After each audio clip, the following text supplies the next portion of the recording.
Hello and welcome to the XJW Caleb channel. I am XJW Caleb, the guy who names the channel.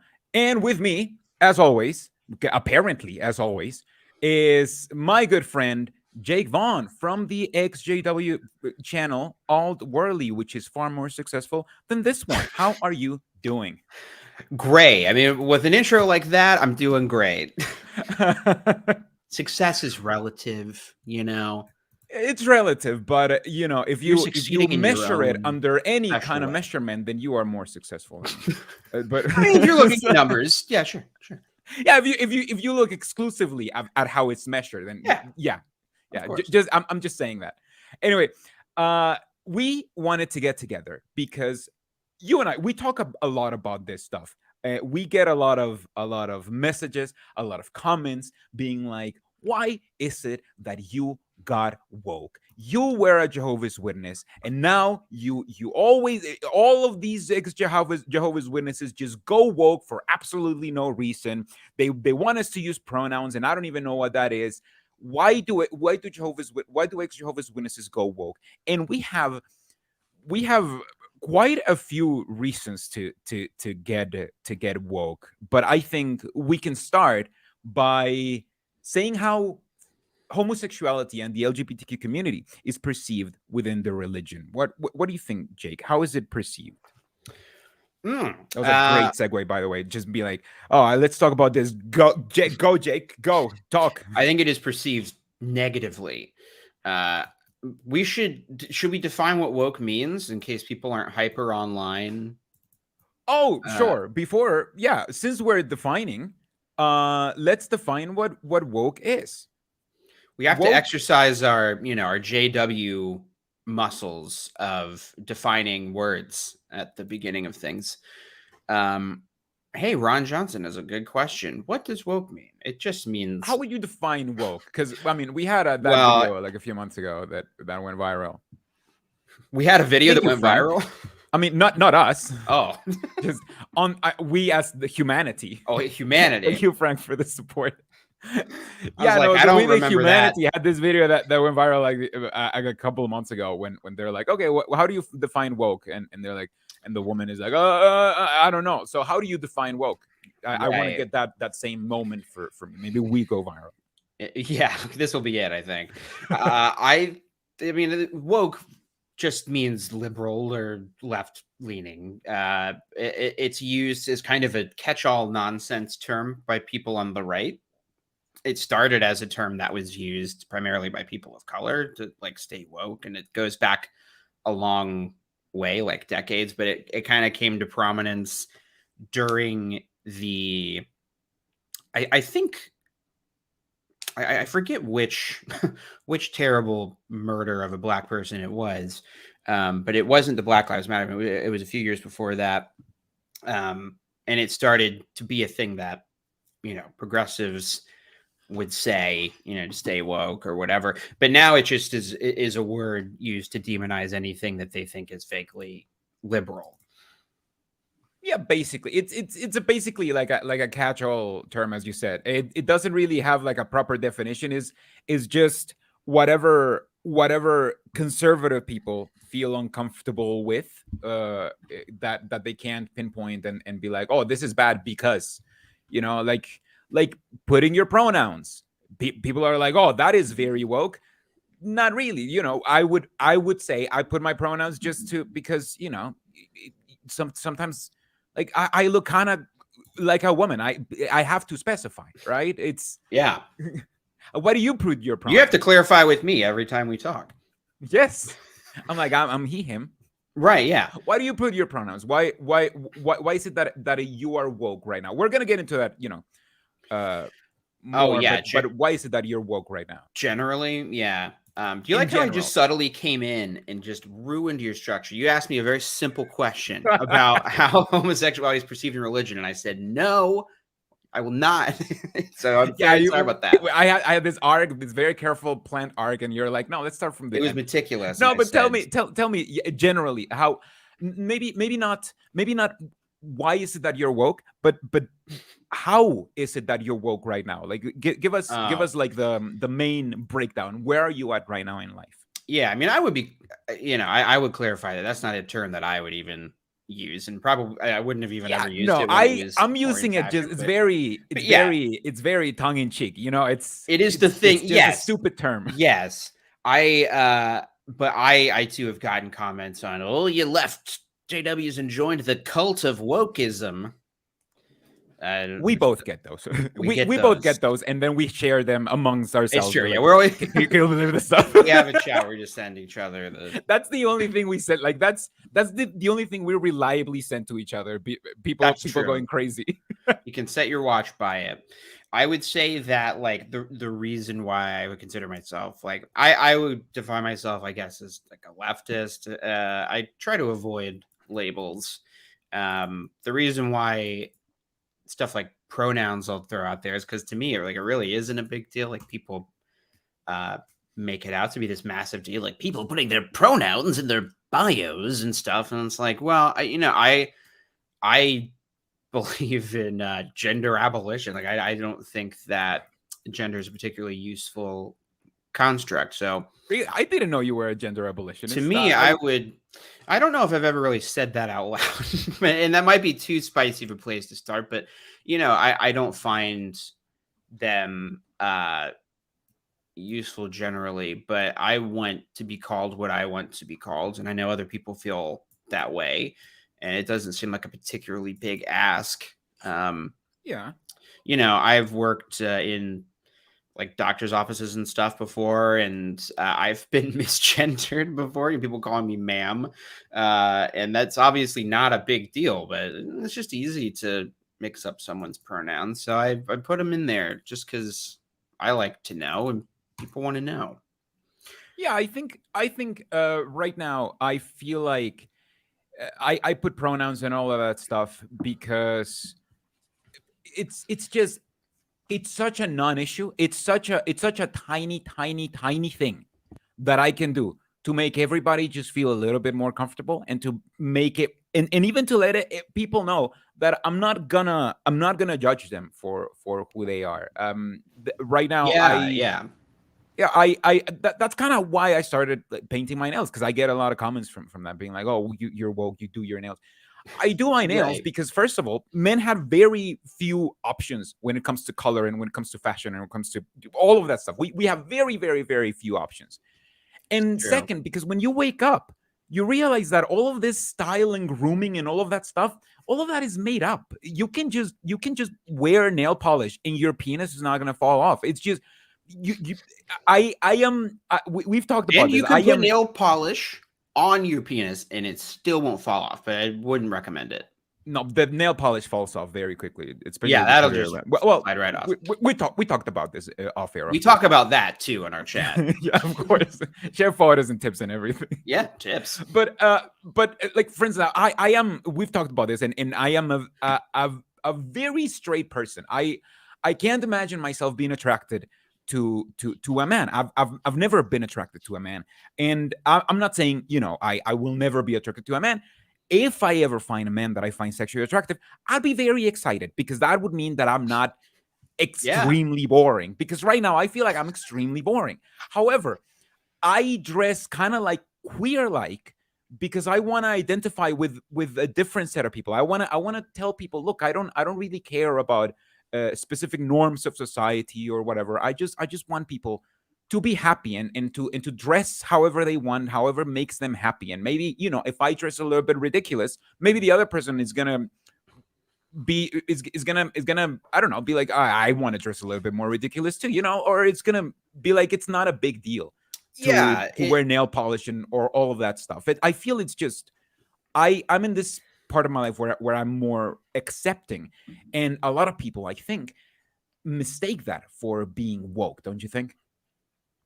Yeah, like I think if we're rebutting against anything, it would be the idea that any kind of progressive political stance on anything is like, it means you're some cultist who definitely believes all the same things as other woke person, and that's, it's not true. It's always nuanced, and as you set up, it's an arc, and we're always learning and changing. I tend to not put labels like on my political ideology because I don't feel super solid in it. Like I read all kinds of things and go back and forth on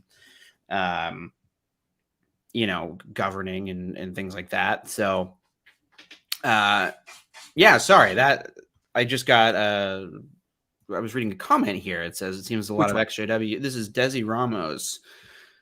Try too hard to be seen as fully open to everything. Now, this by definition, this kind of hits it in the nail. This is the kind of comments that we get, and it's good that we're getting this kind of comment. If you star it on your end, we can set it aside and come back to it. Actually, I'll star it. Perfect. But no, I think that's actually the exact kind of comment that we wanted to talk about. Yeah, and like share this comment. This is a good comment. That's a really good comment. The Puberty Awake, right? That's a very good comment. Yeah, and she has indeed threatened to stop by the stream, so that stay tuned for Alt Wifey. She's in the chat, but she can appear at a moment's notice. Awesome. Yeah. So just to answer the question that I asked you like 20 minutes ago, how do Jehovah's Witnesses view homosexuality? No, I mean you started answering it, and we wanted to like lay the groundwork first. The thing that I wanted to say about how Jehovah's Witnesses view homosexuality and the LGBTQ community at large is that they don't view the LGBTQ community at large. They basically see it as men are attracted to women are attracted to men, and if you don't fit into that definition, that is a you problem. You are supposed to be attracted to the other gender. There are only two genders, and you're supposed to be attracted to your opposite one. And if you feel like you're not the right, like, it's insane because when it comes to homosexuality, they don't really talk a lot. But when it comes about transsexuality, they never talk about it. Not until very recently have they started to talk about it more. I mean, they've referenced it like a few times throughout the years, but very rarely. Yeah, you're right. Like it's in the organization, it's like you are straight or you are wrong. So yes, it has to be one of those two things. So that everything is viewed as a binary, which makes sense because it's a cult which relies on black and white thinking. Sorry, my cat just took a dump in the litter box. It's most disgusting. So I was just spraying a little bit of Febreze. It's a tradition for the cats. Awesome. Yeah, no, that is how Jehovah's Witnesses view sexuality, and it's very binary, as you said. That's how I was raised when I was a Jehovah's Witness. Since I have never felt attraction to anybody who's not what I consider to be an attractive woman. I always felt like that's it. Like that's everything I needed to know. Everybody was either like me or wrong. Makes sense to me. Yeah, it always makes sense to me, and I was extremely homophobic because all of the rhetoric that they fed us about homosexuality and how it's disgusting and how men can do that with another man. I was like, yeah, no, that sounds terrible. I wouldn't want any of that. So it made me it appealed to my own ignorance and my own biases. So I ended up being extremely homophobic when I was inside of the religion. My brother is homosexual, and I was even homophobic towards him. And it was something that was in between us for until I woke up, basically. But I understand that's not how you grew up, right? Like you had a more you were a better person. No, I would not say that. What happens, because I consider myself bisexual, and so that was always there. And the way the homophobia manifests is internally. You feel like there's something wrong with you, because I, like you, was like, the attraction to women, it just makes sense. It's just biology. So then when, your brain goes to another place, you just think that there's something terribly wrong with you. And, to talk about the arc of like kind of going from a Jehovah's Witness to being more engaged in social and political issues, like it was just parasocially through podcasts and YouTube videos, hearing the perspectives of gay people, and like sitcoms and stuff too that I would watch, right? Like The Office, which everybody has seen. Like Michael is the homophobe. It's very clear when he gets all homophobic, makes everybody in the office uncomfortable. He makes it out to Yeah. be a big deal, which it isn't. Yeah. And so like seeing that kind of thing, it always felt more true to me than what my own religion was teaching. And it was the thing that I consistently actively struggled with for the longest. So it was definitely like central to my questioning the religion. So how did you view the LGBTQ community when you were a Jehovah's Witness? Because me, I was literally, and I'm ashamed to say it, but I was disgusted by it. I was disgusted by all of that stuff. Yeah. That's how I viewed it back then. How did you view it? I viewed it as I think like I would have thought of myself in my heart as like an ally, even if that wasn't a term that like I wouldn't have known for a lot of my life growing up. I would have thought of myself as one of the witnesses who comes to your door and is like, no, we're not homophobic. We love everybody. And my discomfort was realizing that I don't actually want to preach to anybody because I don't feel comfortable encountering somebody who is gay or trans in a relationship. And like, what am I supposed to say to them? That they would be more happy if they stopped being in a loving relationship with their partner, or that like a trans person should detransition and that's what would really make them happy. Like, yeah, well, so I don't know. That was know very how important in your waking up process, right? Yeah, it was really important. And I think one of the big things, one of the reasons why I talk about transphobia a lot on the channel is because it was something that I didn't understand and I was afraid to look into because I was worried that I would then also agree with that and it would be yet another thing that I disagreed with the organization on. Yeah. And then at some point, I think I just realized how ridiculous that was. I kept on seeing the YouTuber ContraPoints recommended in my feed. And I had learned through osmosis that she was trans. So I was like, well, maybe I shouldn't watch that channel. Like, Yep. Why? I don't know why. Like, I had known a trans person in school and like a non-binary person who I had like known from basically like fourth grade on. And, seeing that person progress it and become fuller or more fully themselves. So it's like something that like, I guess I just tried not to think about. And when I finally did start investigating it, it was a real moment of realizing that, oh, like sex and gender is so much more complicated than I thought it was. It, like hearing a really smart person talk about it in a really understandable way made me realize like, oh, it's not like this is some wild emotion driven feely stuff for people with problems with their brain. Like this is a field of research and study and it's been very well considered. And so that was a big part of me, like I think starting to think less in a black and white way. So that's why I tend to I guess it's an issue that's important to me. And now I just also am friends with trans people, and so it's more personal in that way. Yeah, for me it was the opposite when I was waking up, because for me I kind of wanted to avoid all of the gay issue and all of that stuff, because when you wake up, when you first wake up, when you first allow yourself to ask the questions, you think, okay, Jehovah's Witnesses are wrong in some things, but they can't be wrong, and they cannot possibly be wrong in all of it. They maybe they're wrong in birthdays only, and that's how you allow yourself to question the religion. And that was one of the things that I didn't. I was so homophobic that that was one of the things that I didn't want the religion to be wrong about. I remember when I was waking up, Germ from the Mentally Diseased channel, Yes. which was very active back then, and he's gay, and I remember that I have watched a lot of ex Jehovah's Witnesses videos, but I had avoided his Mm. videos because his videos made me uncomfortable.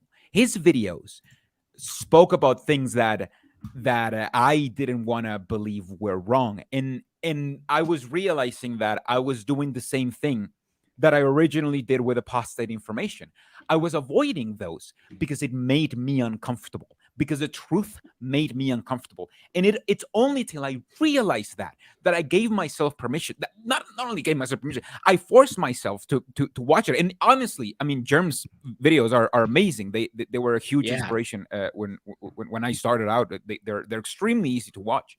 So watching them and hearing his story and hearing other stories allowed me to expand my view and think, oh, you know what, maybe things are a little bit more nuanced than how I originally anticipate, like how I originally thought they were. It wasn't because I I met like a gay person or anything. It was just purely didactical. Just it was part of the waking up process when I realized I couldn't.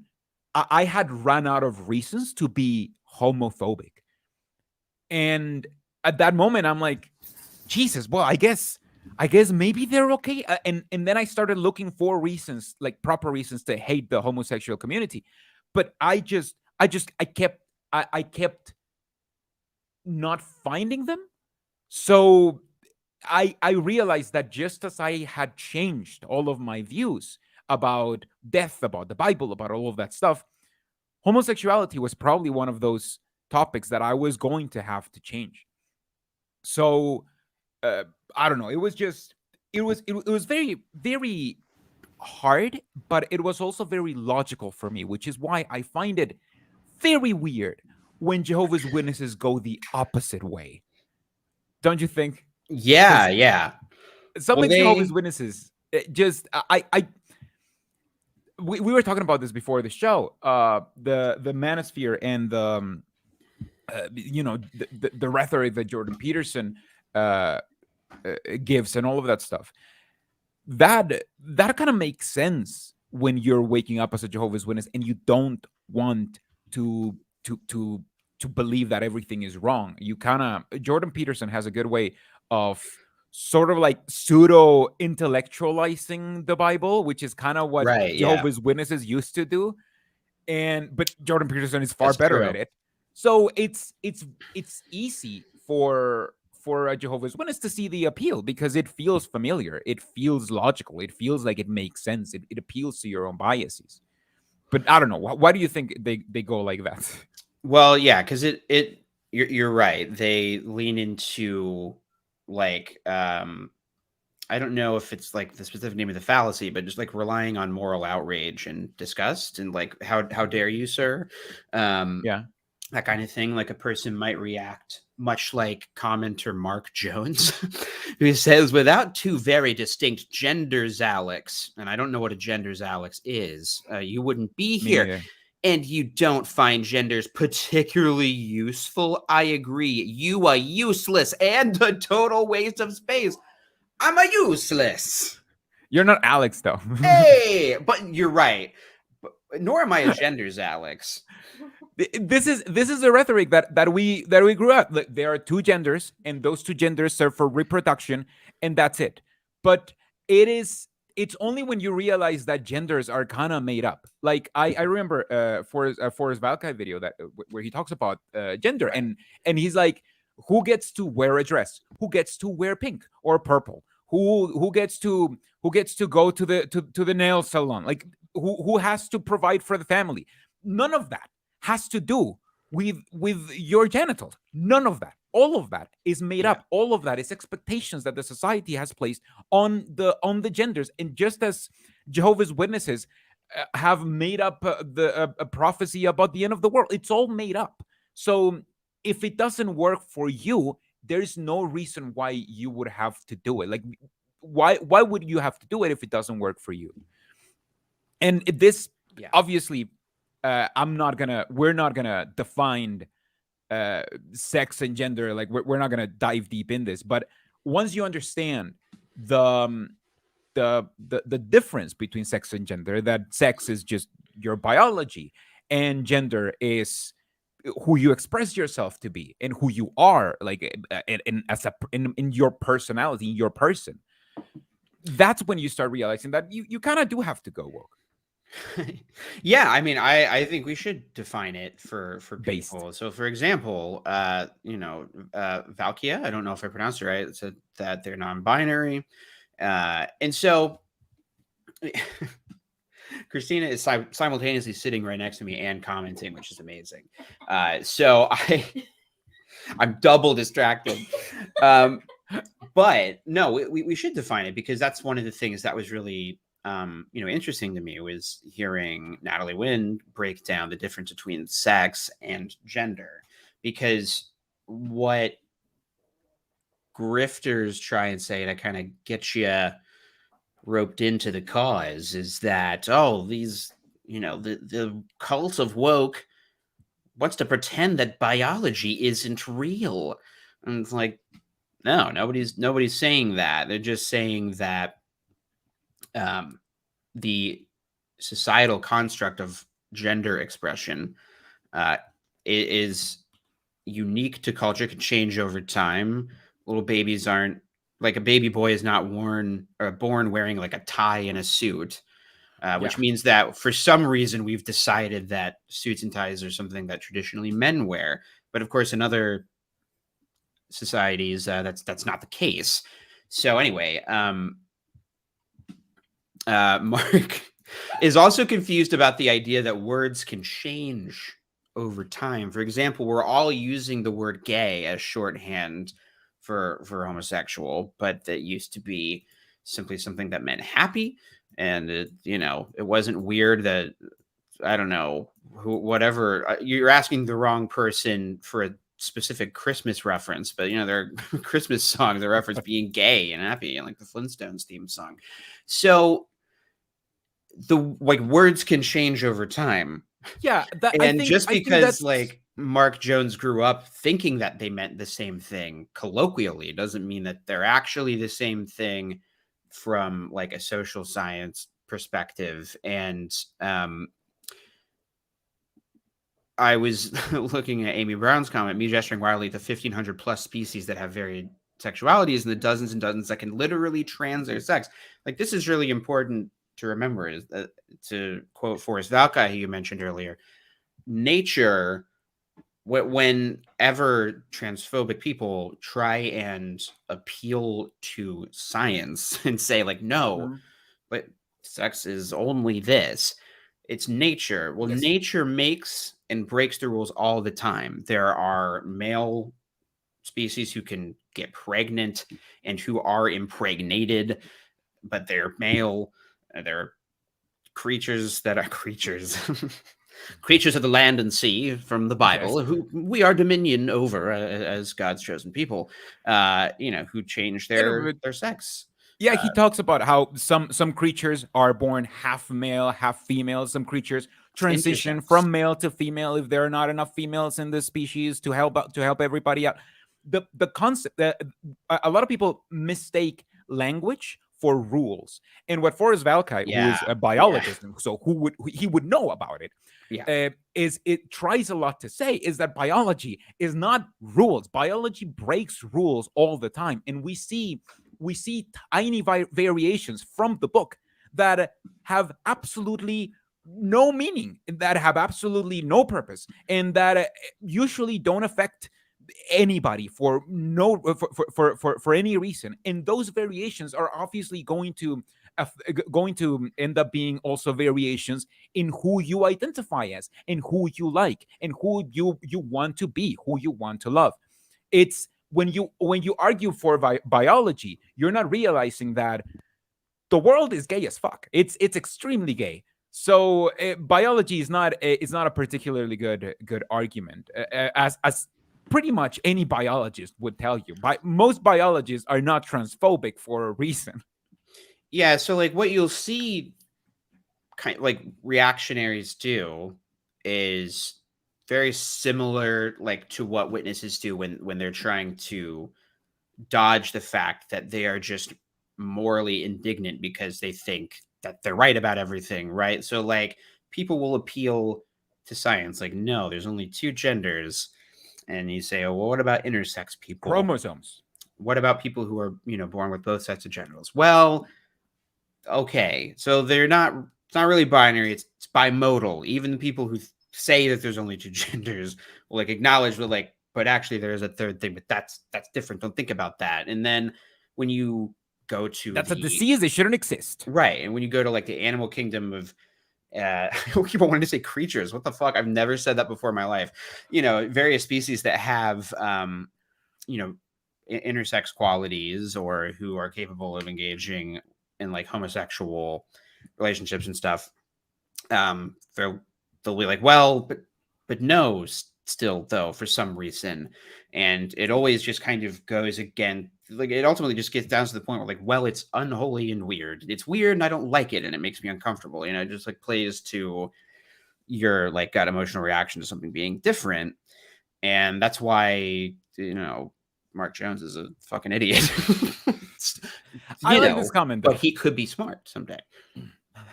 We were all like, I believe we were all idiots at some point. I know. I told Danny going into this, like, I actually like, I don't want to be like a woke scoldy, yes, like, exactly. angry SJW. And the first person that was a little bit confrontational. This guy's an idiot. You. So, but that's a me problem. That's not Mark Jones. He has to go on his own journey with God. This comment is nice. That is what differentiates science, biology, and religion. Science is always correcting itself when better evidence is discovered. Religions must always be right and constant. And that's true. We have found that some people just don't really fit within the tiny box that we made for men and the tiny box that we made for women. You may not fit into that box, and you may not even know that you have different chromosomes or that you have variations that only occur in the opposite gender. You will never know, and it doesn't really matter. What matters is that you live your life in the way that you seem happiest. Now we do get comments also like this comment. This is let's say when I was waking up, this was the second step. I was waking up and I was thinking, okay, trans people, I guess they're valid. I guess I can't disprove trans people. All right, so I guess I'll agree that they exist. But it's when kids are brought into the mix. It's when kids are brought into the mix that I don't agree, because adults can do whatever they want. As the comment says, I am not against adults choosing to identify as a preferred gender. It's when children are being pulled into and having their organs permanently disfigured / destroyed that I get concerned. And I used to get this exact concern. I don't know if you ever got it, but this is definitely a way that I used to think when I was waking up. Oh yeah, because that's what you hear. You hear the like reactionary narrative of like they're mutilating our children and they're chopping off little boys' penises.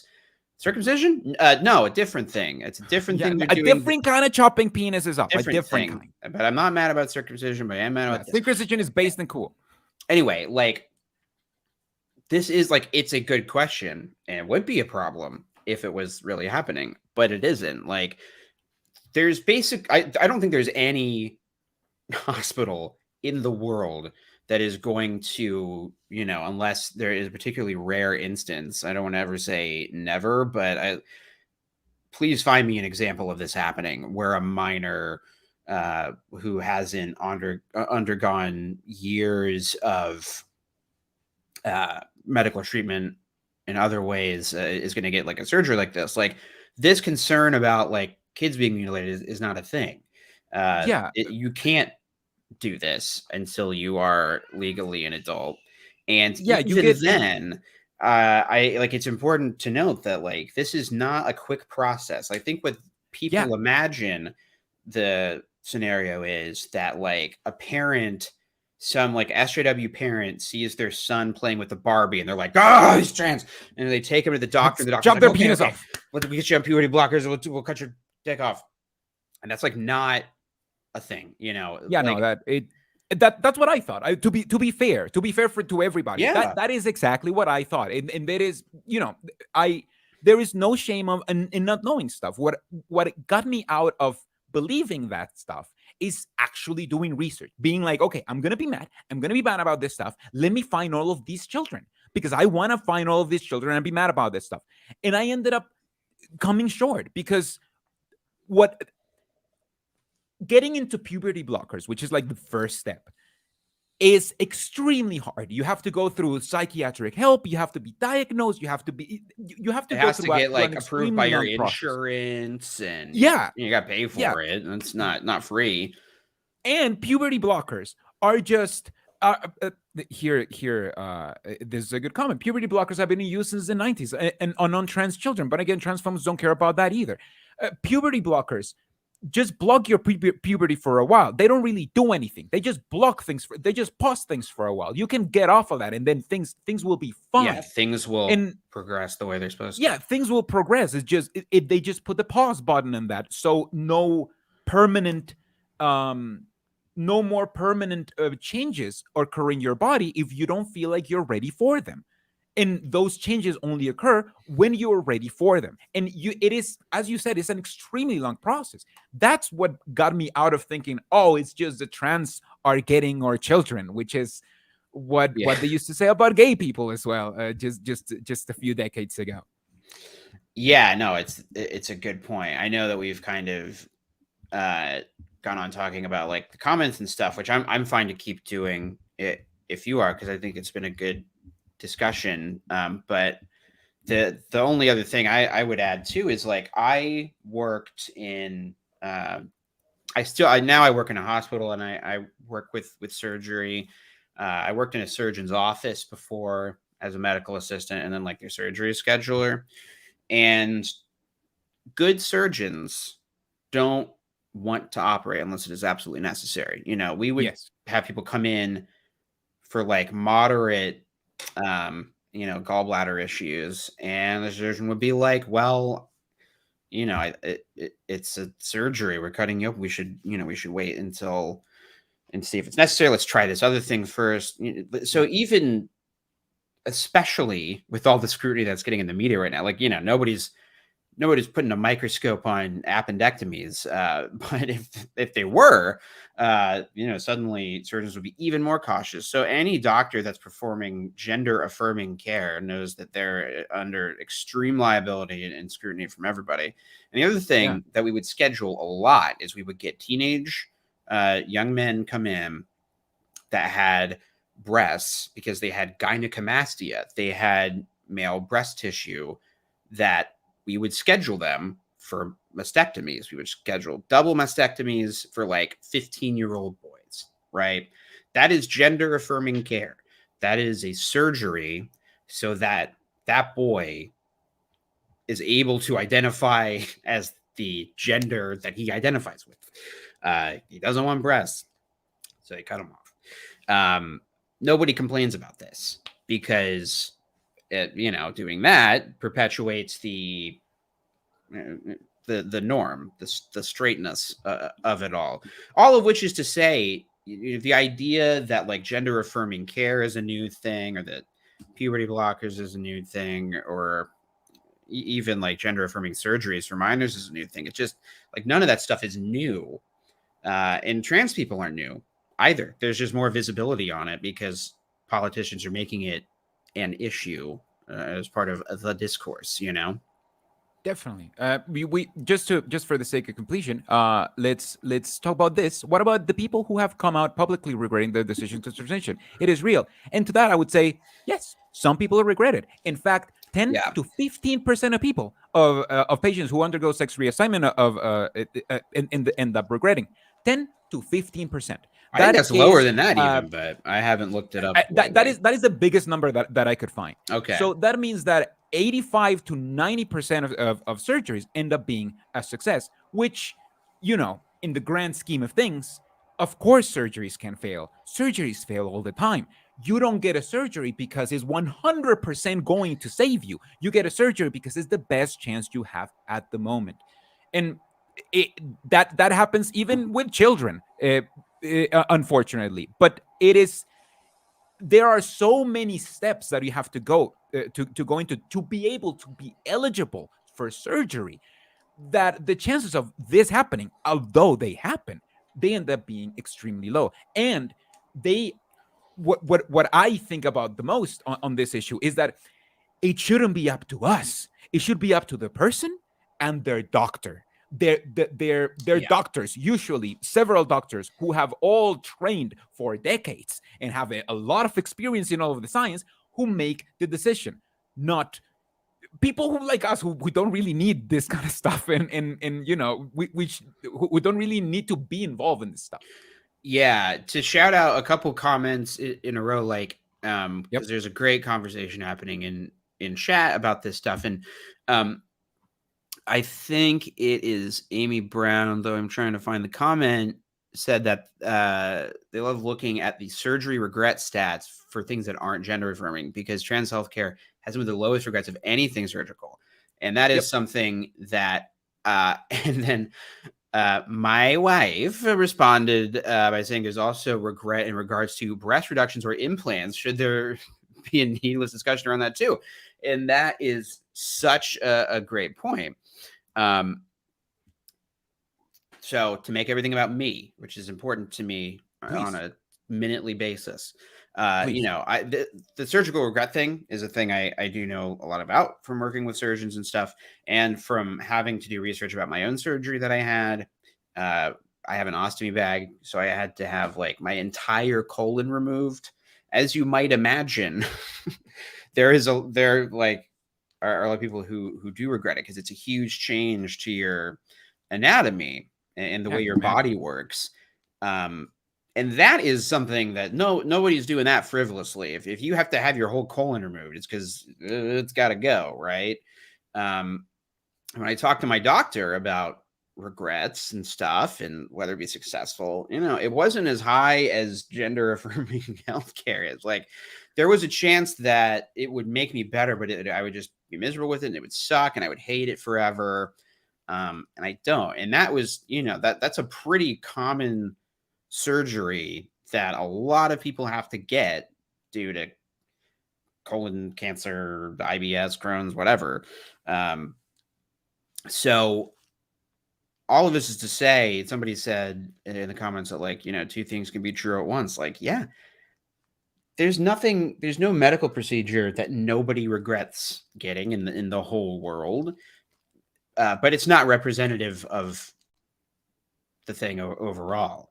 You know, we did get rid of leeches because we found out that actually wasn't so good.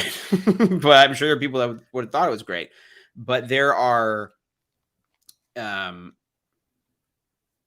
science and medical science are constantly under review, and we're constantly re-examining the best ways of practice, the best ways of disease prevention, and the best ways of treatment. And when better ways are available, you know, things change. So being willing to like adjust with when you get more information is good. That's not how religion operates. And Yeah. it is fallacious to insinuate that like doctors and pediatricians and endocrinologists are a part of some like woke fucking cabal who want to trans the children.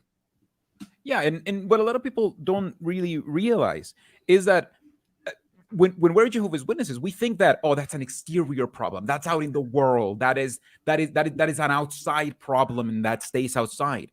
But when you're waking up, you realize that people are waking up like you, who are having these issues and who are losing everything and everybody because they are part of, besides all of the stuff, besides the religion not being true, besides them having to be disfellowshipped and shunned, they are also discriminated because they're part of the LGBTQ community. And that, I feel, when I started meeting people like that, that is when I feel everything started to switch, because I was seeing people like me, like people going through the same things that I was going through the very specific things that I was going through. And it was also, they were also part of the LGBTQ community, like some trans. I've met some trans people, I met some gay people, and they were all going through that, and it was all made even worse because of this tiny fold. And I didn't want to be part of the problem. I didn't want to be part of the people who made them feel uncomfortable. I wanted to be part of the solution, because I wanted for people to make me feel comfortable too. That's when things, I think, for me started to change, and I was like, yeah, no, I guess trans people aren't icky. They're literally just like me. We're all icky and we're all people. To shout out a comment that can maybe cause us to shift gears. Yeah. Valkia says, by the way, I'd love you to platform a trans person for a discussion like this, because trans people's healthcare decisions aren't for cis people to debate. And I would agree. I want to clarify, by the way, from Danny's point of view, this was not anything we were really planning on getting into. We just, I know that, like, when I see stuff in the comments, it's like misinformation, but it is also like on topic. I want to make sure that, like, just blow it off as if it's not a big deal or something, but it isn't the purpose of this discussion. Yeah, with this, I don't mean to educate people in trans issues and all of that stuff. This isn't everything you need to know about trans issues. This is why I went woke and why you went woke. Why we changed our perspectives in this. And I obviously we're going into too much depth into what we found, but please don't think we are experts in any of this stuff. Look for trans people. Look for people who are going through that stuff, and look through their stories and their experiences, if you want to get a proper understanding of how maybe if you want to get more empathetic towards them, and not just learn why is it that I do my nails, I think. Also, we also get criticized a lot for becoming political. They're like, it's just you went woke and then you became political, and it's like it's ultra apostate. It's the two things you're taught not to be: gay or political. What the hell happened to you? Yeah, true. Well, the joke on the internet, and you can insert any issue in its place, is like there are two races, white and political, and it's kind of like that. It's like you're straight or you're political. Yeah, exactly. I think that's sorry, now I'm getting distracted by chat again. I don't know. Do you want to jump into I'll defer to you. It is literally your stream. What was next on your list? Do you want to jump into like getting political and what that means? Yeah. I think we talked about waking up and how how the religion sees it. So we can go into political stuff. Like why is it that you go political? Like, it's one thing to think that the LGBTQ community aren't icky, which I may not agree with, but why is it that you're also going political about it? That seems too woke for me, man.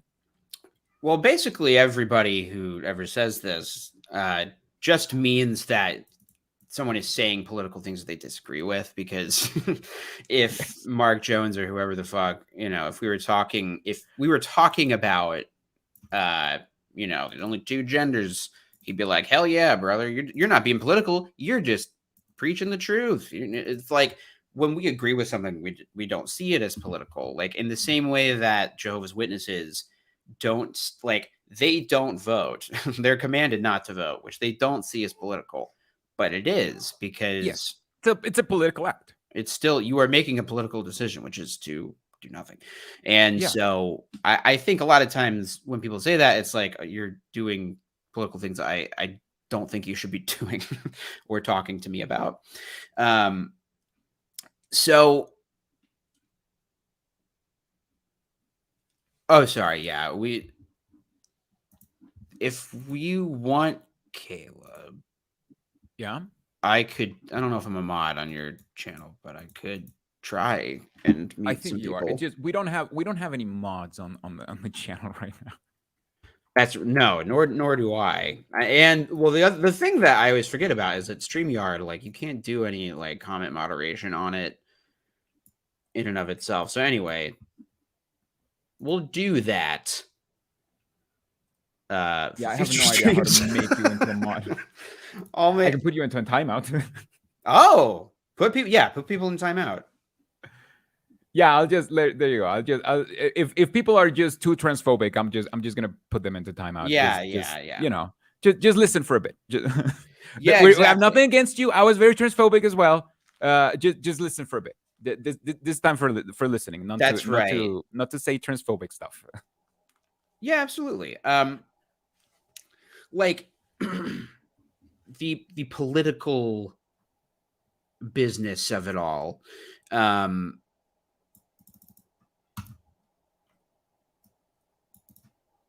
I wanted to shout out my wife. Big shocker. She said she mentioned something that I think is interesting to the point of like why I get political.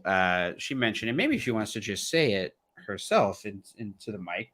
Sure. Yeah. Please. Yeah. What did you want me to say? Oh, I do find chat to be pretty civilized, like for this discussion. So I really appreciate it. We really have. Oh, a really good yeah. audience. It's just like a few couple people. I've seen. Say hello to Yolanda.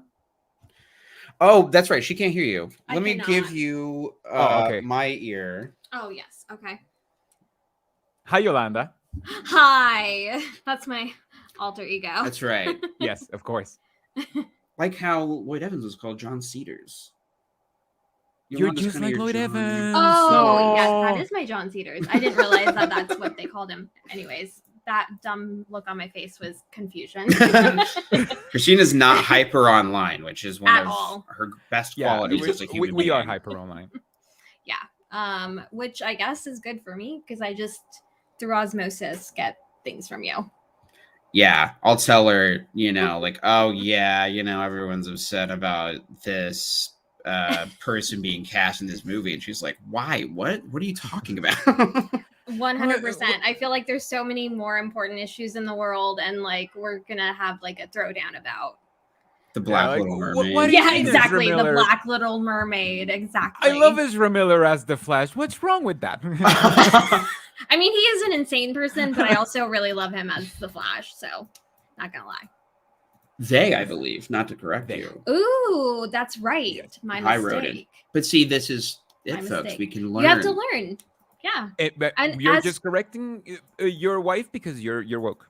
Just FYI. I'm woke, but also this is still my house. Oh, okay. Now I know that you might be thinking this isn't a house, but that's not what I was thinking. I was actually thinking you can get out of my our house. non-house. Yeah. But anyways, I'm so sorry. What were you wanting me to say? Well, I'll lob you up a question. Because you're PMO, but you are very politically engaged. For you though, that means more than just yelling on the internet, which is mostly what I do. Right. Yeah. Do you want to talk political? I don't understand. Yeah. And that's what I thought politics was until Christina woke up. Oh, she's getting a chair. I'm getting a chair. I did a terrible thing, and I'm using plug-in headphones instead of Bluetooth headphones, and the headphones are broken because of the cat. So. It's a whole thing. We don't need to go into it. Our lives are broken because of this cat. Let's be honest. Okay, so I'm PMO. I'm political. You're political. Yeah. I feel like you should say something about the Senate bill that you got that you've been involved with. Oh yeah. So Ohio, it's interesting because they just actually inadvertently they couldn't pass the Senate bill about education. They were trying to pass a bill that they identical to the bill that was passed in Florida to get rid of diversity inequity and inclusion in schools and in education, higher education. And I'm currently in college for social work. So that's a huge issue for me, especially coming out of Colt, where everything is filtered through people and you're not actually given the information that you are supposed to be privy to, right? You're a thinking, intelligent human being, so you should be given all information that is at your disposal. So the Senate bill passed on the Senate floor and they were taking it to the House. It actually didn't get past the House, but what they did was they filibustered the bill and they made it into the budget plan for education, which that passed. So it's going to our governor in Ohio for final veto or. Yeah. But you have been involved with testifying. Yeah. So when it went to the House for hearing, I was able to give testimony in front of the House Committee of Education. So I was able to explain why it's important that we have diversity, equity, and inclusion in our education system. As a future social worker, education is so important, or inclusion, diversity, equity is so important because the LGBTQ community is so important to me. Minorities are so important to me. We live in a society full of diversity. So to get rid of that is essentially cutting a limb off of our body. We're debilitating ourselves as a country. So I was able to speak in front of the House Committee and just speak to them as a student and let them know, as students, shouldn't we be the ones who are talked to about this? Not like the trustees of whatever university board,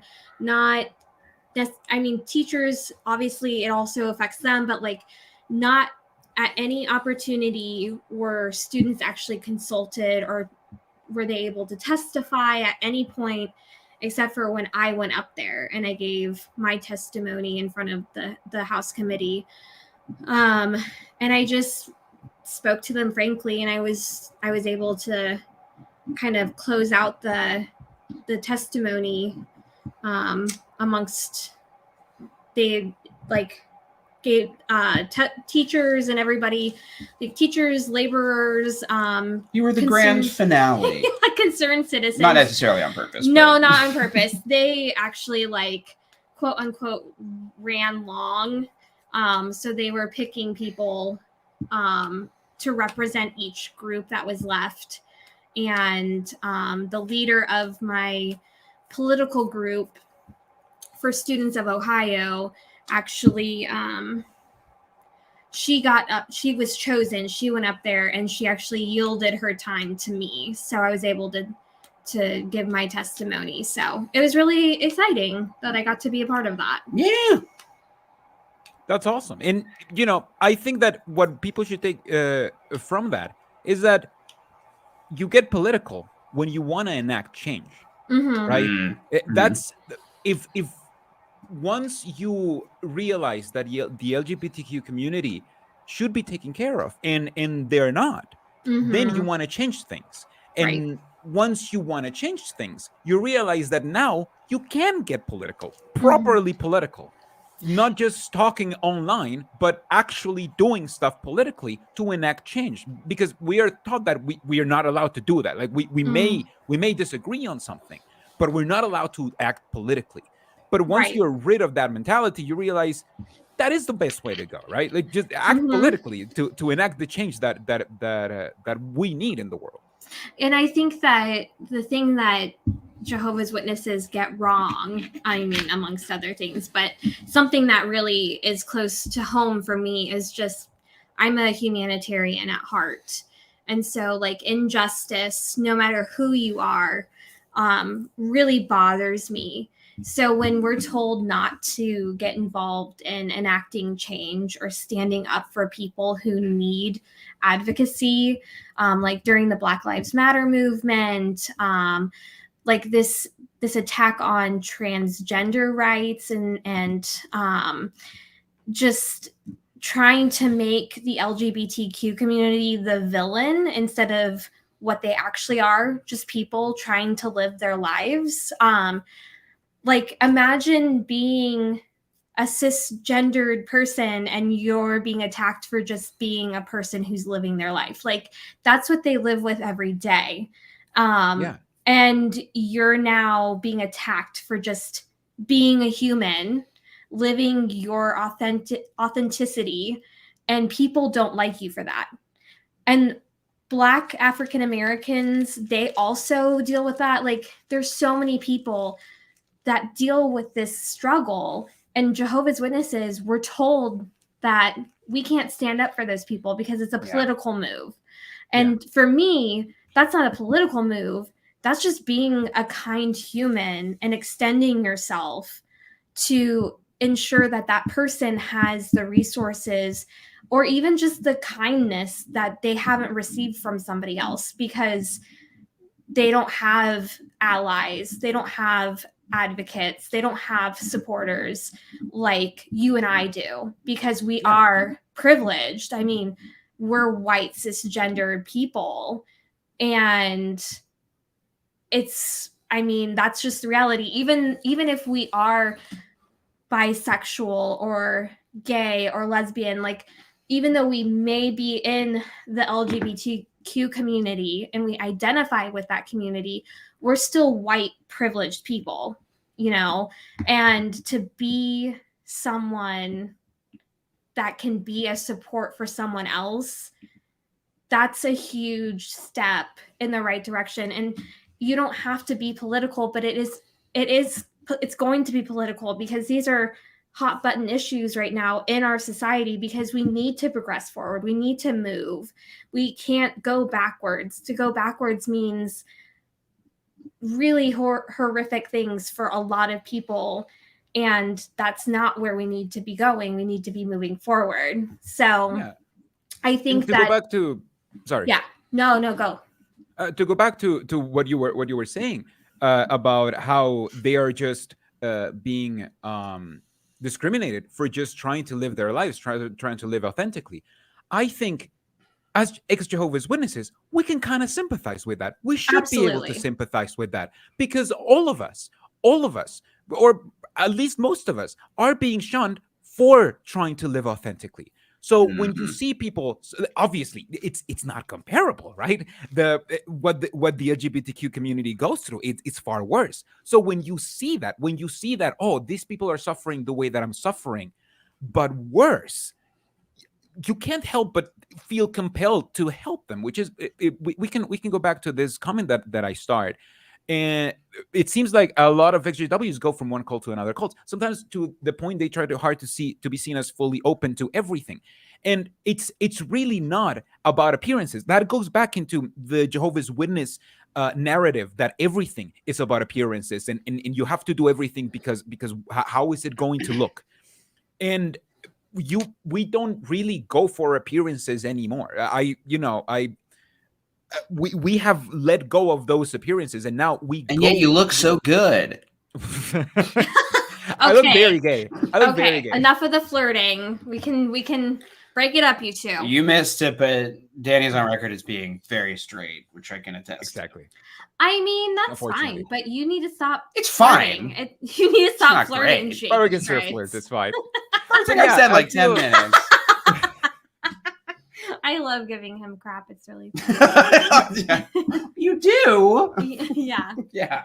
Well, and I also think that, like, even if we want to take it another step, as a Jehovah's Witness, you're also oppressed, right? Like that's how you feel. You come from a community that you're felt oppressed and persecuted, and then you're going to turn around, you're going to give that same oppression and persecution to communities that feel that every day. But you're supposed to not be doing that, right? You're supposed to be giving kindness and goodness to all people. So you would think that, considering you come from this background where you're constantly persecuted by Satan and the world and this, that, and the other, you would think that you would try to lend an extra hand or try to be decent and good. And I think for me, I always took that very seriously. Like, you know, as a Jehovah's Witness, when I was preemie, like when I thought about, you know, I come from a religion that is constantly persecuted and I see examples of it. Like, I don't want to be that person who's oppressing or attacking somebody else who comes from a community or a marginalized group or even a minority and give them that same thing, because I don't like it. So why would I want to give that to them? But I can't say that that's everybody's, you know, thought process. No, but let's say, because it's not. So let's say somebody is right now watching this, because I know there are people watching this who are thinking, I don't buy any of this. Why would I have to change? Those people are icky. I've seen the surgeries where they cut up the penis. I don't like that. That is disgusting. Why would I have to change? The Jehovah's Witnesses are right in that. They're in their waking up process. What do you say to them? How would you try to persuade them? Oh, Jake wants to talk. I have a comment. I was going to say, like, what I noticed when you were talking made me realize something I hadn't thought about, which is like, you know, what Jehovah's Witnesses do, and this is something that I realized during the waking up process, is just like what every evangelical Christian group does, which is they're like, we are under attack by this secular world who wants to degrade our values. And, you know, increasingly, like these like hyper conservative evangelical values are very unpopular broadly. You know, they don't have broad support. But what they do is they're like, no, we actually, like, people really would agree with us if they would only listen to the truth. And there's no amount of like lying and misinformation and twisting of facts that can stop them or bother them, because they feel like ultimately they are getting across the truth. You know, like they're using that same logic and mentality to arrive at their conclusions. Sorry, I was thinking about, I forgot what you asked. He said, if somebody came to you and they asked So like, I was thinking about that. Someone's comment. transphobic in the viewers. What do you say to transphobic people? I was thinking about the comment in the chat that you highlighted of like people leaving and going too far in the other direction and being open to everything. And you know, first of all, this is and by the way, I don't mean to shame Desi Ramos. It's a good question. I thought like this. It's a good question. I thought like this. I was like this, and you know, we are approaching this with respect. We don't mean to attack. We properly want to reply to what do you think to your view with our view. And it's emblematic of, you know, something a lot of people say. So yes, this isn't just you. Yeah, we're not just picking on Desi. That's just she happened to be the person to say the thing that we were already going to talk about. Yeah, so, exactly. Like, you know, words do mean things, even though words can change. And like, I think something I get annoyed by is when people call all religions cults, because to me that like flattens it. Like, no, it's different. Yeah, to be a Jehovah's Witness than it is an Episcopalian. Yeah, it minimizes it as well. Being fully open to everything is literally not a cult. That is literally... Now, I don't think that's good. I don't think anybody should be fully open to literally everything, but nobody is. You know, we're just open to things that it would appear Desi Ramos disagrees with. So we're open to stuff that they think is wrong. What I would say is like, really do. I think a lot of it for myself when I was more ignorant and in the group was like you were talking about, Danny, which is just kind of personal disgust or moral outrage or not understanding it. But listening to like trans people, like listening to their experiences, listening to what like medical professionals and endocrinologists and healthcare workers say, like what is the consensus, what is the medical consensus on these things, what does the best research say, and listen to the parents of like trans kids or gay kids or whatever, who will tell you like, I didn't get it at all until I realized my kid was gay. Like I saw somebody post on Facebook recently, like they were super conservative, Catholic or whatever, kept their son away from everything that they thought was gay propaganda. Guess what? He turned out to be gay anyway. Like it didn't matter. Like, so like listen to those experiences and also be suspicious of anything that is trying to make you angry instead of trying to like, I don't know, saliently lay out facts. And I would say like something that really hits home for me is listening or reading experiences of parents that have experience of having a trans child or a queer child, whatever that umbrella means to them and their child. Jake and I were listening to a podcast the other day, and and the podcaster had on a mother and her trans daughter, and who was like 12. Yeah. And the trans daughter realized that she didn't identify with her gender given to her at birth when she was like 3 years old. And she told her mom that. And her mom was telling him, that. Yeah, telling like the podcaster. Yes, that they fled from Texas to Connecticut because of the open investigations that they had out on them from government officials because of the violent bullying and just closed-mindedness that her daughter was experiencing. Just like this just relating this really heartbreaking experience. So when people say to me that it's the parent who's pulling the child in and that the child doesn't have a say, that really breaks my heart because a parent wants the best for their child. So if a child comes to their parent and says, this is how I identify, the parent is going to do everything that they can to protect them.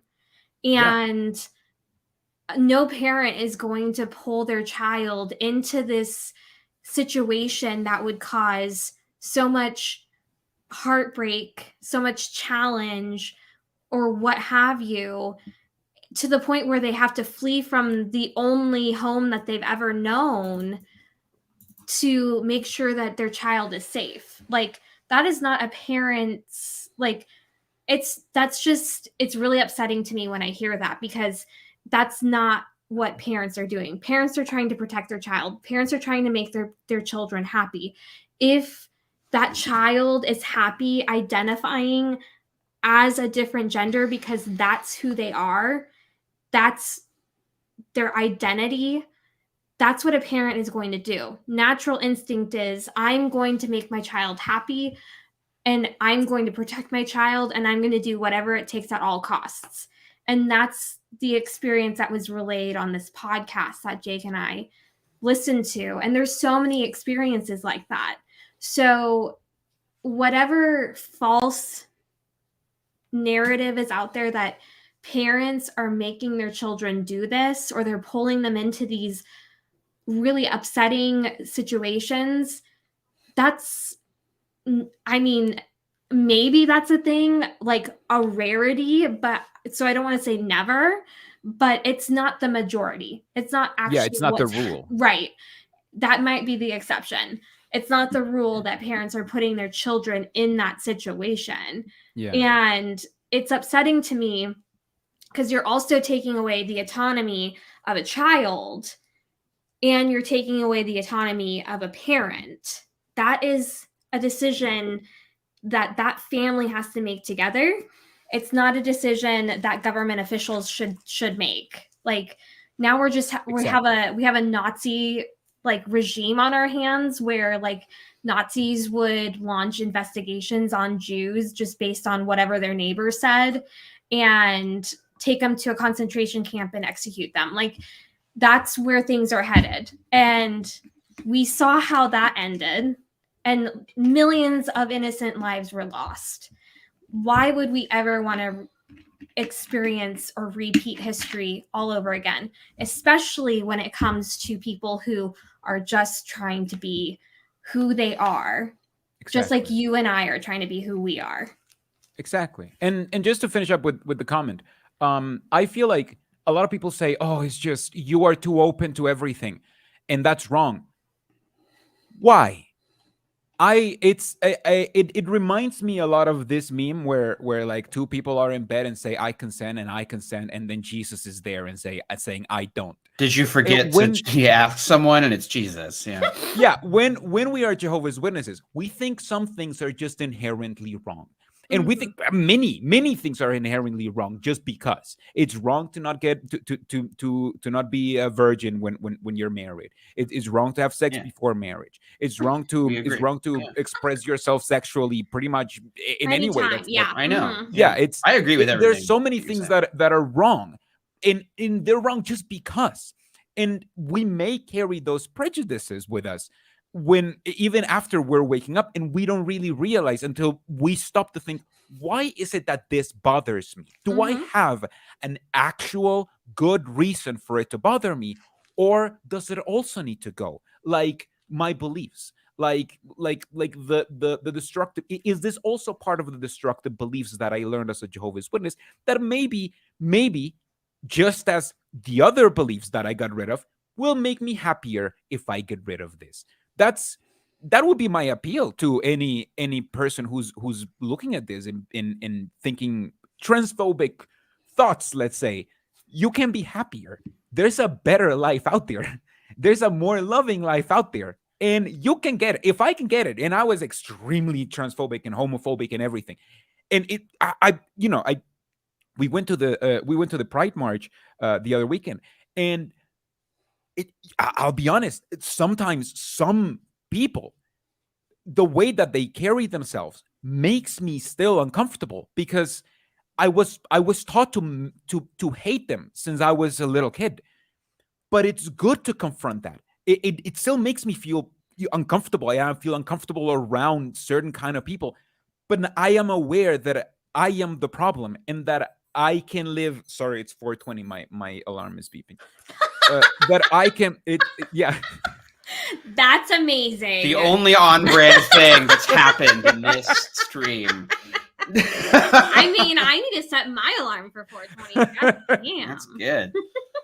Anyway, yeah, I am still uncomfortable with some stuff, but I realize that I am the problem. And as Amy Brown says, there's a more loving life out there, and it's within your reach. You can get it, and you can help people. And you don't have to agree with everybody. That's the beauty of being a human. Like, we don't need to agree with anybody anymore. Right. And if we had to agree with everybody all the time, like, that's boring as shit. Like, then we wouldn't have like awesome conversations like this, or debates in the group chat currently about like how people feel about homosexuality and transphobia. Like, Nobody has to Yeah. agree with you all the time. People who might need to be put in timeout, perhaps. Yeah. I really love how Christina pulled the absolute most Chad move of, oh, I'm fighting with people in the chat. Let me go on camera. Let me Yeah, go onto yeah. the live. Let me go. I'll show them.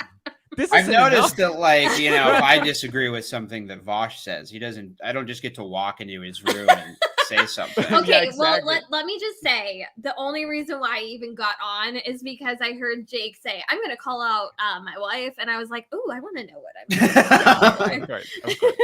We And we said had it's to, al- it's you know, always drag it intentional. out of you, but you Yeah. spoke your truth. I'm always here to speak my truth. Now that I can actually speak my truth.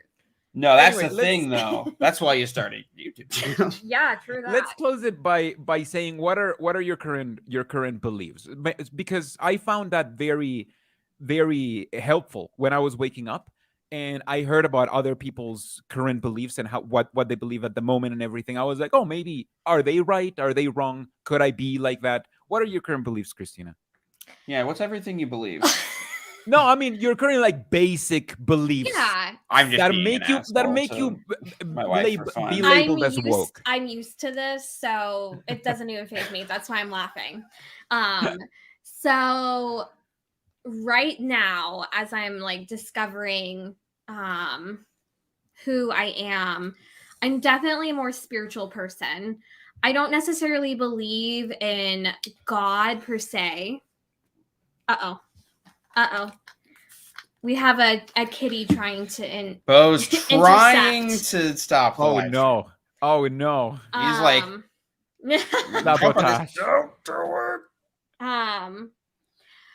So I don't necessarily believe in like the God of the Bible. I would have to say I'm definitely, I guess I'm more interested in like the mystics of things. Like Jake will laugh at me, but I like No, I would never once have I done that. as he laughs at me currently. I think I am pretty supportive. No, okay. I would never. He is supportive, but let me just say it doesn't come without a chuckle here and there. I'm Okay. just a jolly guy. Of course. Yeah. So I'm into like crystals and things like that. Now I don't know what that means for me. Yeah, I don't know either because I've never seen you buy a crystal once. They're in my drawer. Oh my god, guys. This is why you need to subscribe to my Patreon. Secret crystals are being shipped in. I don't even know about. Yeah, that's why you need to subscribe and For the like, quartz. yeah. I don't know. So I mean, right now I feel like I'm more of like, I guess I'm more like maybe Buddhist in that way, like a secular Buddhist. They're gonna say bougie. I was like, I know. I mean, maybe I'm bougie, but that's not a spirituality or like religion. Maybe to some people it is, but not to me. No, I like that. I don't know. So I guess I'm more like following the path of like spirituality and like what that means for me rather than like religion in general and like organized religion. Yeah, you're like in the phase of just like you're reading everything and kind of just, you know, getting your head around all kinds of things. Sorry, I thought I was going to be able to more succinctly say that. Because you made fun of my crystals, now they're making fun of crystals in the comments. No, they're just saying secret crystals because I said secret crystals. It's not even that. It's just the fact that they're secret. From me. Secret. Bougedist. I love that. By the way, I am a bougedist. Bubger has been kind of killing it in the chat. What would you, Jake? What do you currently believe about this stuff? Well, I was going to say, you know, that can be. Where are you at? But I wanted to say one thing, actually. One more couple things. One thing. Yeah. No, I wanted to say that another thing that I thought we were going to talk more about, I wanted to bring it up earlier, but I forgot. Oh yeah. Is like the way. Are you guys? I'm going to talk about men. I'm not talking about the boys. So that's it for me. Like and subscribe if you want to see more of me and less of Jake. That's an interesting. Yeah, I mean that's a mixed endorsement for. I mean, it's my channel, but yeah, of course. Just saying. All right, well, she can't hear you now, so you can say Okay, whatever. What? Thanks for joining. No. Here's what I was gonna say is like, other than like LGBTQ stuff, being political. One thing that I find far more concerning than people becoming kind of like annoying, hyper like persnickety leftists is like people who just become subsumed by like we mentioned briefly like your Jordan Peterson types and or even Andrew Tate, very different Yeah. guys, but they all kind of land at the same place Different, of but like, yeah, they have. It seems that they have the same audience. well, yeah, right? they all suspiciously appeal to incels and preach a worldview of patriarchy and natural hierarchies. There are certain like nature means hierarchy, and that means like men are better than women and women are biologically, it allows people to suspiciously maintain all of their moral beliefs that they had as a witness, but now giving a different justification to it. So now instead of saying, well, I think abortion is wrong because the Bible says it, they'll be like, well, I think abortion is wrong because of X, Y, or Z. And also the men, should have every right of say as women and, all this stuff. Like, I think that is a concern of mine that I've wanted to talk about on my channel, but also I don't really know how. So I just figured I'd Yeah. just ramble about it on your channel. Just spew it. Yeah, perfect. No, that's awesome. No, but it is. I think that's because people, when you're waking up, you don't really want to wake up from everything. It's scary to think all of the things that you're wrong in, and you want some things to be right. So you're gonna gravitate towards what seems familiar, not necessarily what is the truth. So how would you avoid that? Like if you're a Jehovah's Witness and you're gravitating towards that, how would you avoid that? What is your like litmus test? Well, to respond to Amira, who says Jake doesn't listen to these people in context, I can assure you that you are very wrong.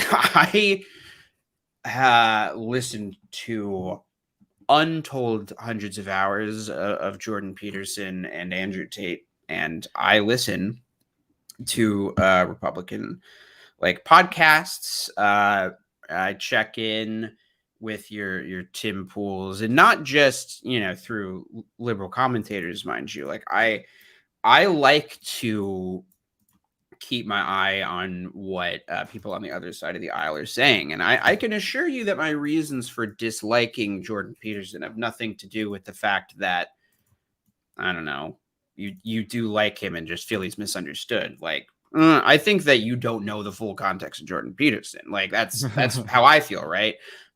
And we can disagree on that, whatever. I don't think he's like the most evil person in the world or anything. I just think he's stupid and wrong about a lot of stuff and uses big words to sound smart instead of actually being smart. Something I can't relate to. So I think that a genuine thing is like when you are looking at information, things that persuade by emotion are probably not good things to consume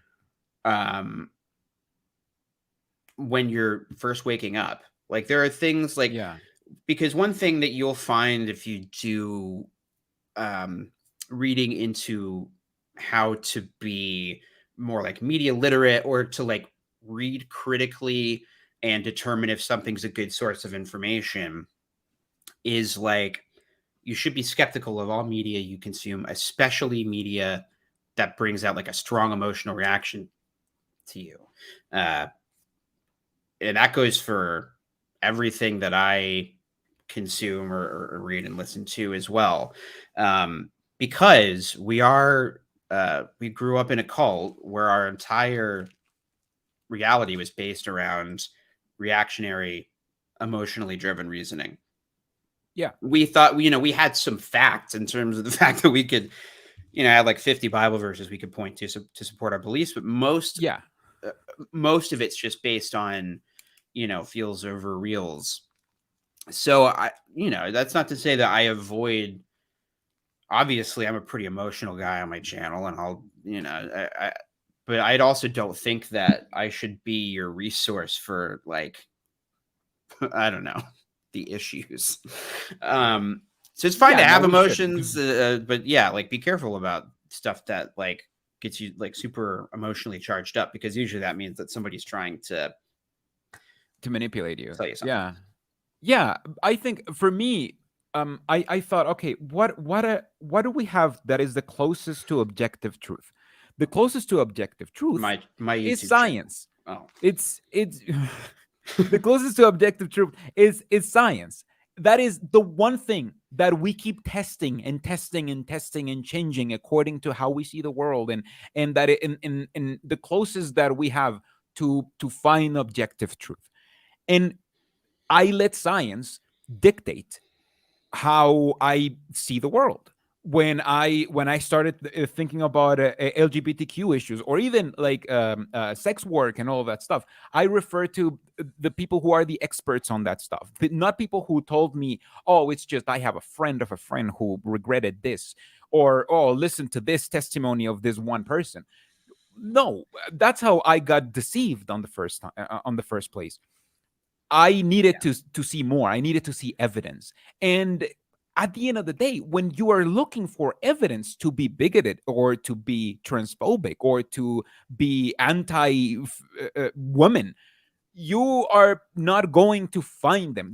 There are no objective facts to be like that. So that's why I ended up changing my mind, because I couldn't find the facts. And I would encourage you who's watching, not you, Jake, everybody else, who to just base their beliefs into as much of the truth as they can base in. What do you think? Yeah, I think it's one of the things that I find, like, annoying about the word woke, and why I didn't like it. Even, I mean, I never knew anybody that, like, used that phrase unironically, but I think it can be easy to, like, appeal to this authority of, like, you should agree with me because this is the woke opinion or something. I immediately got distracted by chat. What did you ask me again? I'm so sorry. My ADHD is really, really bad. Yeah, it's fine. I was just asking you about, like, what you thought about, do you think science should be your litmus test, or what should be your litmus test to determine the truth?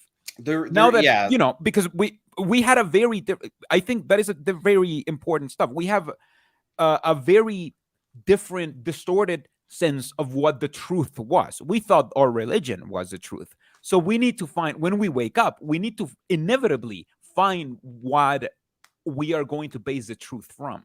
So the reason why I was saying that is because, like, one thing that I'll get from evangelicals on my channel is like, oh, so you think that science isn't also a religion, or atheism is a cult. You can wokeism is a cult. We got a comment saying that it just a bit ago. Not everything is a cult. Not everything is. If it was, then nothing would be a cult, and your journey out of Jehovah's Witnesses wouldn't even fucking matter. So why are you talking about it? I think intellectually we understand that there are things that are real, and there are things that are true, and there are things that are not, based on the best available information we have, and that which comports with reality.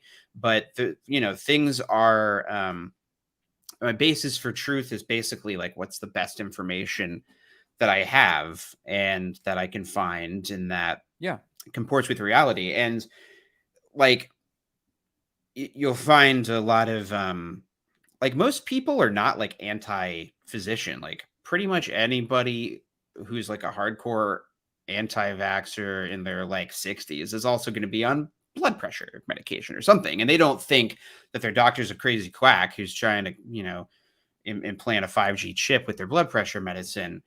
The reason why the yes, I just loosely quoted syndrome from The Incredibles. But the reason why people get worked up about vaccines is because it's in the discourse, and a vaccine in and of itself is not political, but something simple can be politicized, and then people can base their decision on a medical issue based on like a political ideology, and rather than what is actually the most sound medical decision. So I think with all things, like some people have said, like, it doesn't mean that scientists are always right about something, because of course it's not. It's not like scientists don't claim to preach the truth. They claim to have the best explanation currently available, and sometimes the explanation is I don't know. So I think like if you're searching for objective truth, you're probably not going to find it, which is one of the scarier things about waking up. But you can find good information. You can become a more like critical and like well-read person. You can just try your best to be a good person. But I think anytime you're leaning on compassion and not your biases or like your gut emotional reaction to something, it's good. Yeah. So, what are your closing thoughts about this? Because we've been rambling for a while now. What are your closing thoughts on why you became woke? When next time when people tell you, Jake, you went woke. Wokeism is a religion worse than Jehovah's Witnesses, and you went all the way to the opposite way because you just wanted to do whatever you wanted to do because you just wanted to enjoy your freedom. How would you reply to that? That you like that it's just about wanting freedom, or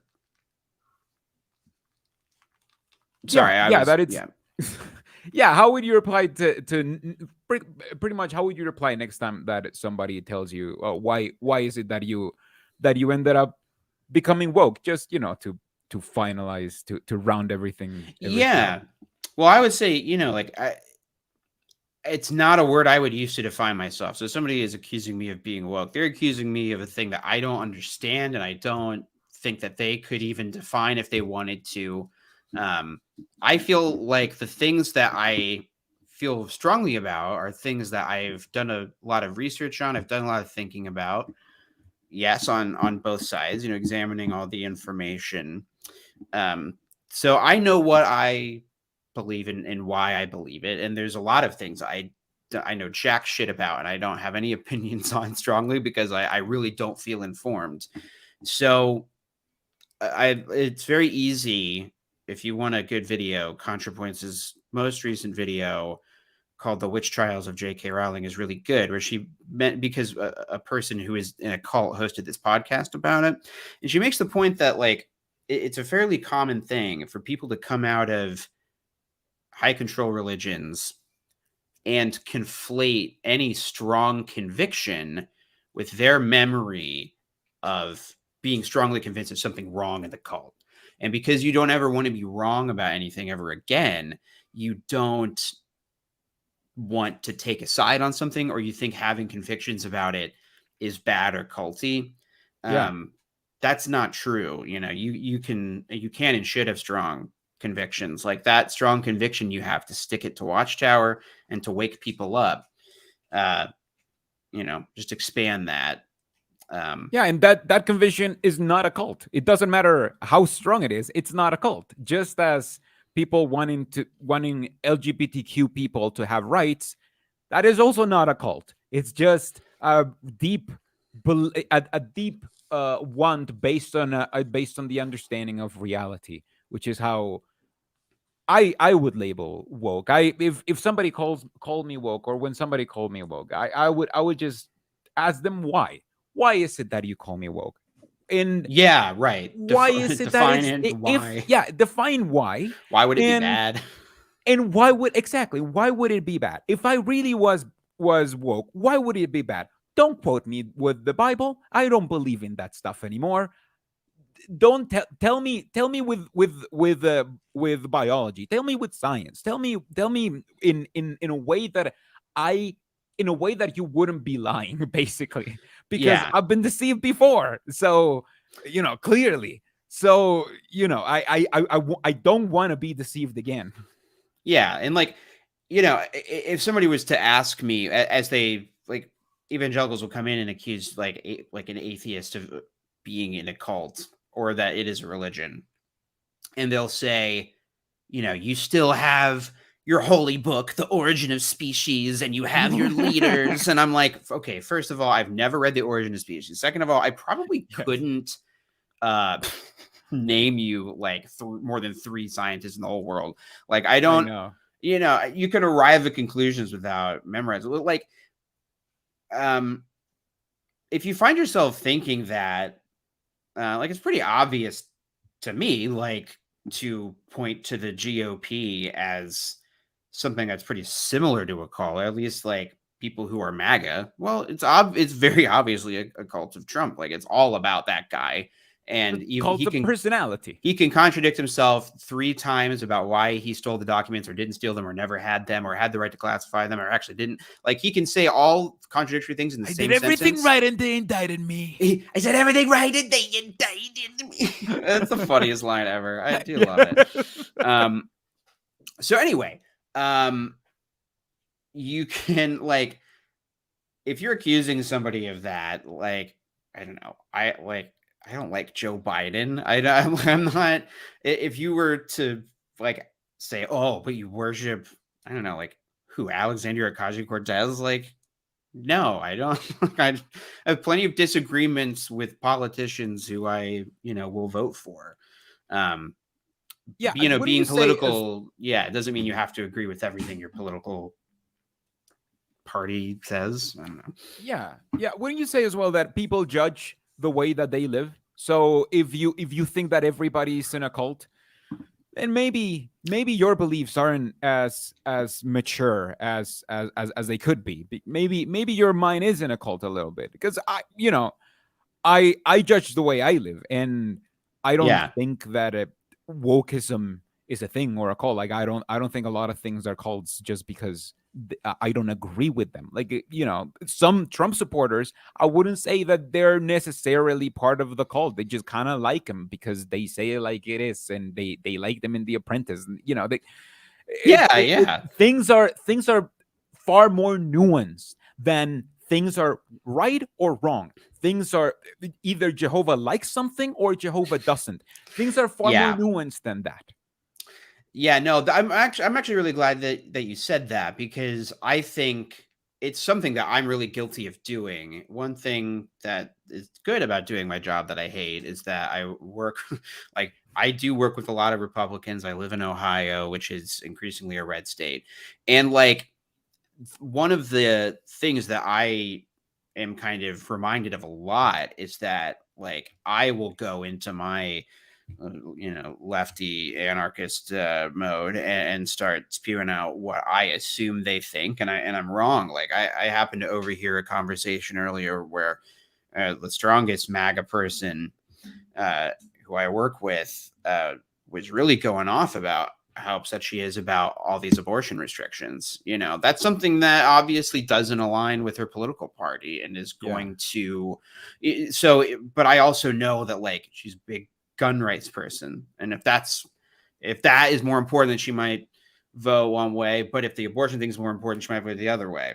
And like, one thing that you learn is that, like, people are complicated, especially not hyper online people like us, like people who are nurses who work a 12-hour shift and then have to pick up their kid and then go home, and maybe they read a couple headlines on Facebook.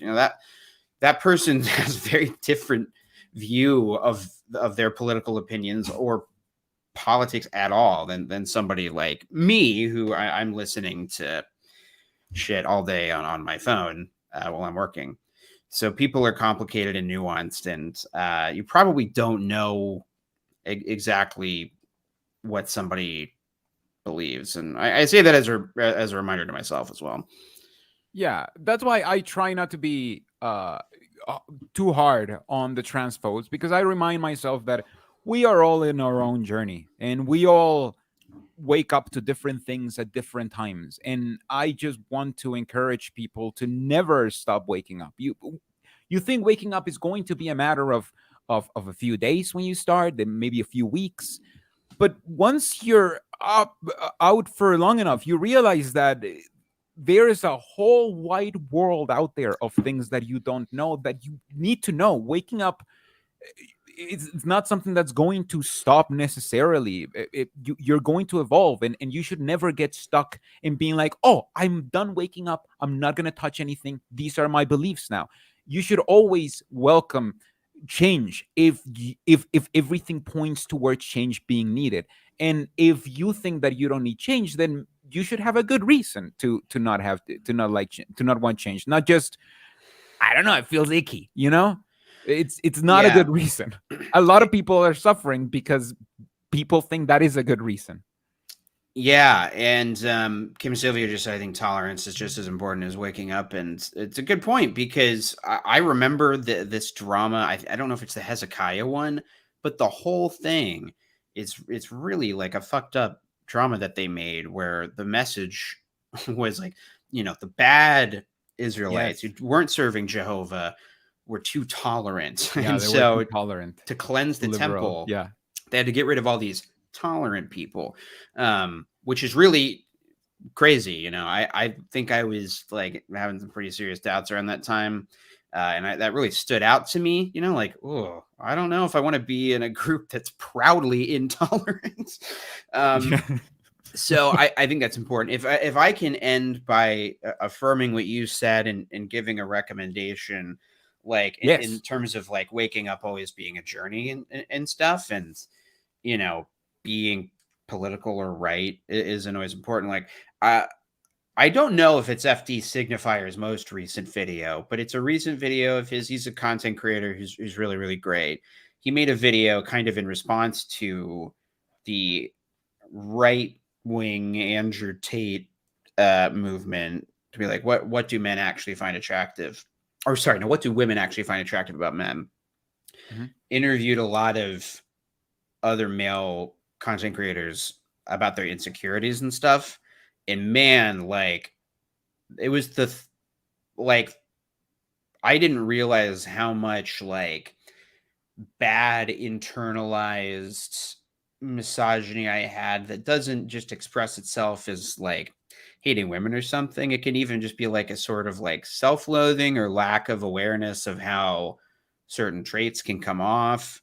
But all that stuff was instilled in me from my upbringing. But listening to that was really interesting, because I felt like, oh, wow, yeah, I've definitely like thought that or feel that way. And I really hadn't thought of that as like a JW thing. So I know I probably come across as like, woke scoldy SJW type, which I am. But I also, that's why I invited you for this. Right. Yeah. And I'm an expert in being a jackass to people on the internet. But it's all like, it's a learning experience. And I still am unpacking dumb shit about myself all the time. Yeah. I think I'd like to close by just inviting people to keep waking up. You're never done. I know I just said it, but I think it's important. Don't ever think that you're done waking up. It's something that I've learned. The moment you think you're done, it's the moment you get stuck in your own ways. And that's a Jehovah's Witness way of doing things, but that's not a productive way of doing things. That will inevitably end up making you wrong in so many different things. So please be open to keep proving you wrong. You proved yourself wrong about your religion. Keep being open. Yeah. Keep proving you wrong about other things. Keep guiding you by the evidence, and don't stop just because it feels weird. Because if you had, then you wouldn't have woken up. Yeah. Isn't that great? That is a great way of, and I'm just gonna end it right now. He's just